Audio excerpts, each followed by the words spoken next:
Happy Thursday. Um, it's almost Friday. Almost Friday. One more day. Happy Thursday, everybody. I'm Johnny Roque. This is Johnny Explains. I'm going to talk about a few things real quick. I got a show tomorrow. Hey, what's up, Tony Bartolone? How's your shows going? Yo, I got a show tomorrow at Southgate. I'm headlining that. If you're in Southgate, come watch me.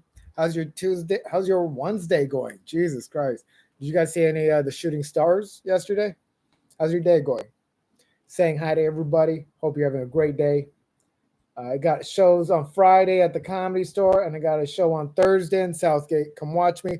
I got I I worked on a movie last year called The Late Night Creep. If you go click on the last video I just posted, there's a link. Go watch the trailer. It's a good movie. It's a good. I watched it. Even though I worked on it, I wasn't sure how the movie was going to come out. Like I worked on it for several weeks, late nights, and I was just like, cool. This is going to be a fun movie. We shot all over LA. We shot in South LA. We had a pretty big crew, and it was intense. I saw myself on screen. I had a small little role, but it was still cool to see myself on screen, and I was able to see my name in like on a movie screen. I saw my name on a movie screen as like second assistant director Johnny Roque. That was cool. Like as one of the coolest things in my life. That had to be like one of the best feelings. Like seeing your name in like lights. It was worth it. Like when I was working that entire show, I was just very much taking the dedication to put it in as my own film, like to put my ethic into it so that it comes out like if I was shooting it, like if I was spending the money. But I wasn't. Jamal DeBarge was. He's a great director. Let me see. Let me ask you, John. Do you have an agent, or just go on your own? And how do you know the roles are up for actors to try out? I don't have an agent. I just send out to people. Sometimes people send me like stuff, and I get roles that way. But I don't have any representation at all. If you know someone that needs to like find a comedian slash actor slash producer to rep, I'm here. But honestly, I just got people. I'm a hard worker, and like I produce results. That's how you gotta work. Honestly, you gotta produce results one way or another. Don't like think, oh, I'm cool. People like me. I'm cool. No, you're not. You're not cool. You're an adult. Act like an adult. People like someone who shows up to work and does the job correct. And like that's in every avenue. Like doing this job, I gotta leave in a few minutes. One of the reasons I went live right now, just to help my algorithm. Now, the second reason, I gotta go over some jokes. I want to update people on my shows, but I gotta go in a few minutes because I gotta go to a show right now. I gotta go to the haha. I'm over on Llores with Los Digits, and it's gonna be a fun show. I'm ready to go out there, but if you can get an agent, that's great. It really helps. If you can get a manager, that helps too. A manager helps like guide you all the way through this.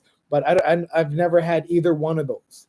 I have had a lot of mistakes. I've blundered a lot. Oh, I have just had a lot of ups and downs. And yesterday wasn't up. I saw my name in a movie, dude. I saw myself in a movie. Like that was cool. Like just being looking at it and being like, oh, what does that say? Second assistant director Johnny Roque, and that was like I like just as coming from someone who doesn't have a background in film. I have no background in actual film production.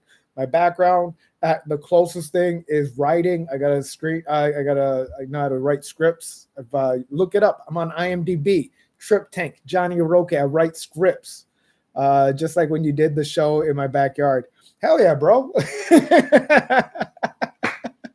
Bro, when people ask, like, hey, do you do backyard shows? There's no show like a Johnny Roque show. Yeah, I'm gonna show up. Everyone's gonna have a great time. We're all gonna have fun. One reason I love backyard shows, it's all family usually, dude. It's all like family and friends. Everyone's there to have a good time. No, like doing comedy shows at bars and at comedy clubs is hard. No one wants to laugh. There's always a cool guy or a hot chick that's just like, I'm too good to laugh. And that person, like, but doing it at like a family event, everyone wants to laugh.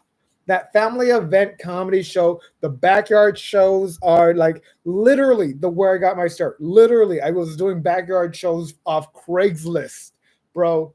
Dude, no, yeah, the one up the street. Yeah, I remember the one up the street, bro. I remember that one. Like that was a cool backyard show. That was fun. Like I can't. I'm a very like off camera, off screen, without a microphone, not on stage. I'm a very reserved person. So like going back there, I was like, oh, this is perfect. And then like getting on stage and like that type of like venue, like you had like kind of a grungy backyard. We're selling beers, we're having fun. Friends and family are gonna come over, and no one's gonna cancel you because this is a fun event. Like so fun, such a good show. Backyard events. The first time I ever headlined was in a backyard event. It was up in Santa Barbara. I found it off Craigslist. If you want to do comedy, do it. What's stopping you? A bunch of made up rules in your head? Just do it. Get the job done. Be funny and do it. I found it in Santa Barbara.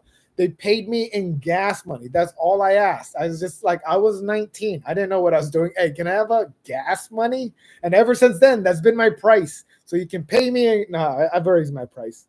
I was just talking to the Union Liquor dude that we should bring back those shows. Bro, bring him back. I was living down. Yeah, bring him back. Bring the Union Liquor dude. We shot over at that film. We shot over at that liquor store. Like, such a good memory. Bro, we shot all over Echo Park. Go add Late Night Creep. The Late Night Creep is the film. The Late Night Creep is the film you're going to want to go watch. I just posted on my stories. It is a great film. It's about a husband, wife. Husband gets a text message from an old flame and decides, ooh, I shouldn't, but I should, but then he does. And when all the chaos breaks out, I didn't read the script. I didn't get the script. I didn't read it. So when I was like shooting it, I didn't know what scenes were going where. The only parts of the script I read was the sides that I got day of. Those were the only parts. But then watching the film, having it all cut up, edited, dude, great. We got to link up. I'll hit you up when I can set a date with him. Bro, link up. Let's go. Let's set up the show. Man, that late night show was fun. I'm ready. Let's have some comics come down. We'll get some food going. I got a show in Southgate tomorrow if you want to come through, bro. I got a show in Southgate. I'm headlining it. Starts at 7:30. It's at Brown Soul Brewing. And also I'm going to be at the Comedy Store on Friday. And then on August 10th, I'm at the Laugh Factory in Covina with Edwin San Juan. And August 7th, I'm going to be in Montebello doing a show at another brewery. But I'm always down. If you got a backyard, if you got a company event, if you got a church, if you got I don't know, if you got a meeting for AA, I'm there. I've done all the shows. I've done every show. Half the time I'm driving when I'm with my date, I'm just like, hey, I did a show there. I did a show there. I did a show. I know how to get through the Sand. Like I want to say like the Pomona. I'll be able to get like from Pomona, which is right outside, like it's like the edge of the Inland Empire, all the way down to San Fernando Valley, all by streets, just because of comedy shows. That's the map in my head. Oh yeah, I did a show there. They paid me $15. I did a show there. They owe me $15. Like it's just that many shows that I do. I'm trying to get up to like one a night, technically, if I could. Only thing I have available right now is my garage. I have more cars in my backyard now. Dude, garages work better. Okay, this is what you'd have to do. Clean out the garage. Put out some seats. They work better because it's an enclosed space. When you have a roof over you, you can the audio is better, no matter what size it is. I guess if you hit some hearts or like tap like on this, that'd be cool. I'm on YouTube too, both YouTube and Instagram. But if you like tap the screen a bunch of times, that works. Like if you're playing Donkey Kong with I remember when like Nintendo sent out that Donkey Kong game where they gave you Congos. You could have just bought Congos. You could have just bought Congos and had just as much fun for the same price as Donkey Kong with the Congos.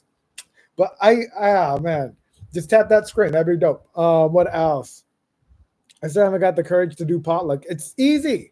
You just like if you just go, and if they like you, they like you. If they don't, they don't. Like there's nothing like I feel honestly the biggest thing that you should worry about before you try and get on stage is just your own like self-confidence. That's all.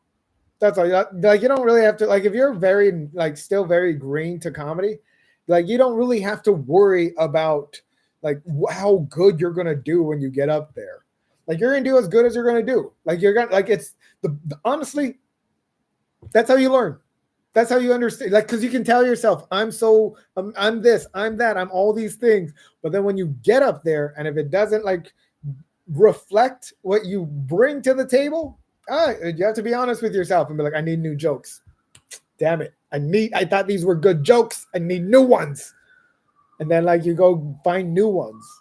And then you combine those old ones that you thought that were good with the new set, and you kind of get a better set. Like you're okay, cool. I'm going to start with the soft stuff, but I got some better stuff over here. And guess what? If you go again and they don't like you, you go back and write some more stuff.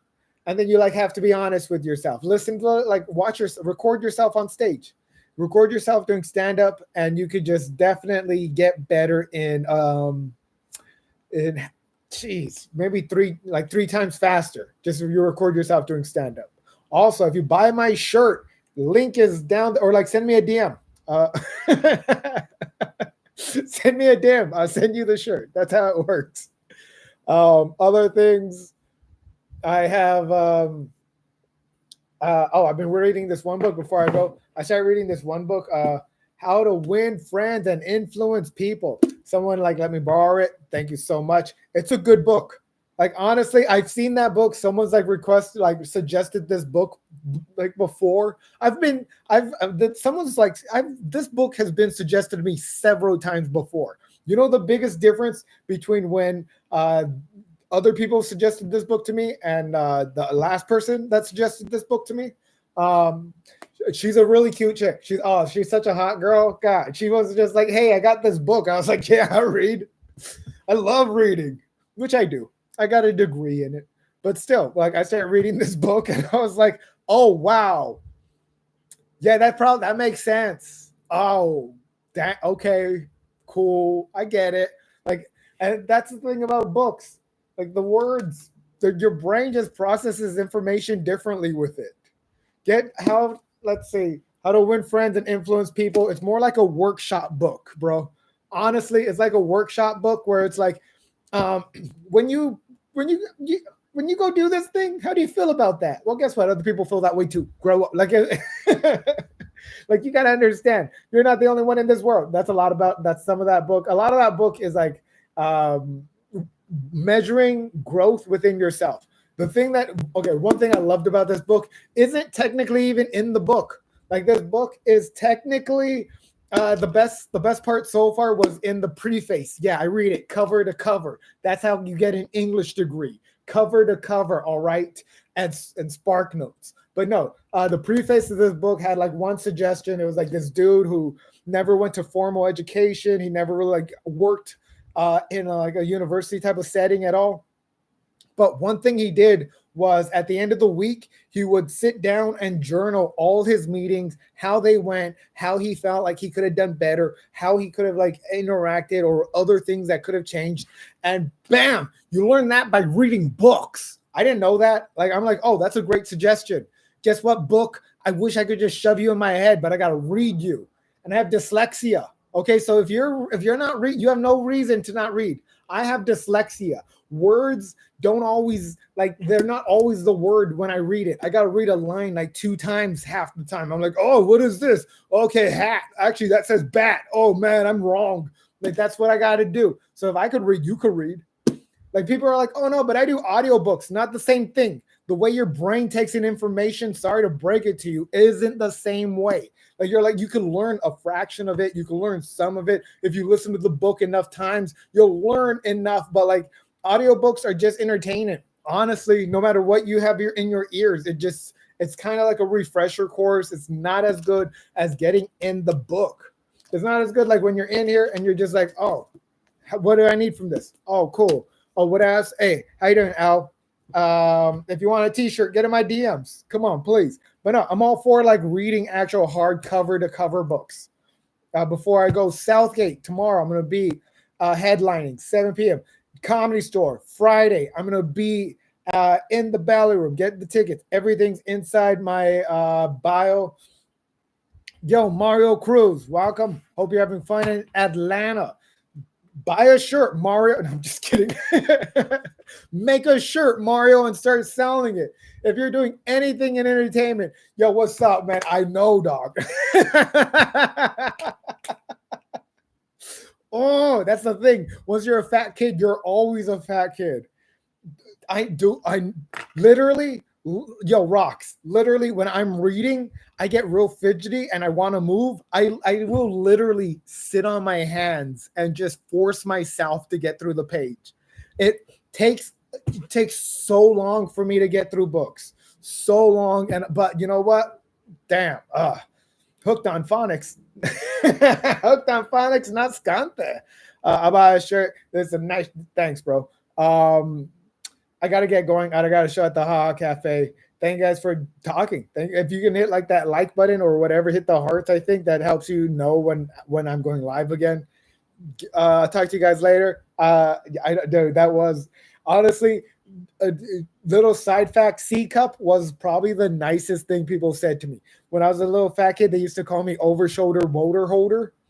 Hey, get over here with you and your over shoulder boulder holders. And I was like, that's good. That's good. Like when you get picked on as a fat kid, as a kid that like honestly has not that is just targets. That is like I was just nothing but targets. But like oh I couldn't stop it. That's where half my sense of humor came from, bro. Honestly, half your sense of humor comes from when you're just like that is good. I have to like laugh at myself, and then you become a better person. Not like those bullies. Those guys actually those guys doing okay. They're fine. When you're a kid, you do kid things. As you get an adult, you as you like become an adult, you just understand more how life changes.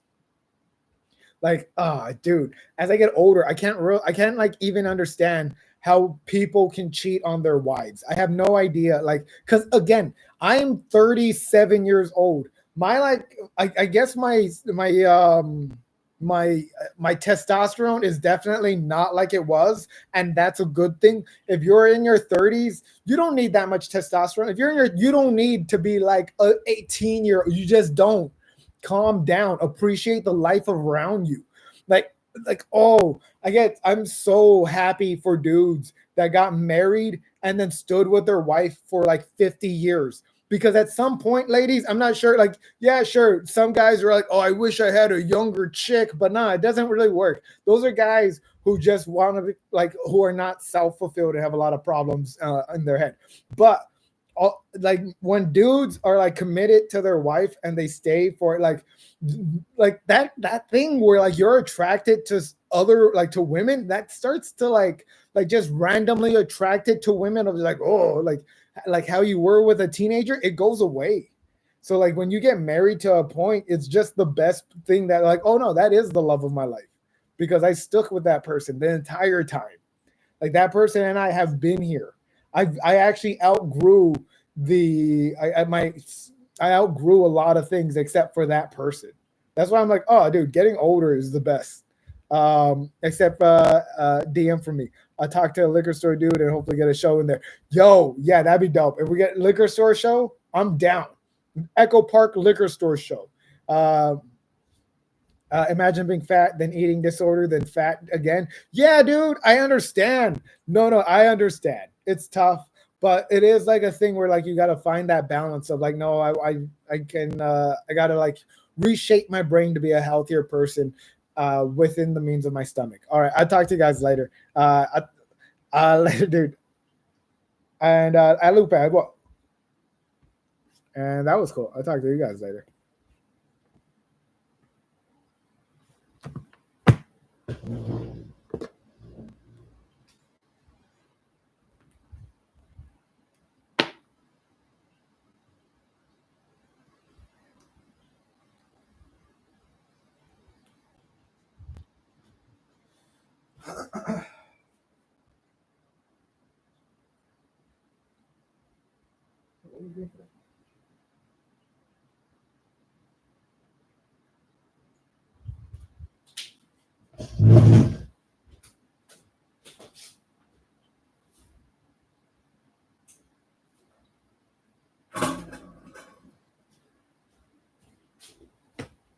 I thought it was over. Bye, guys.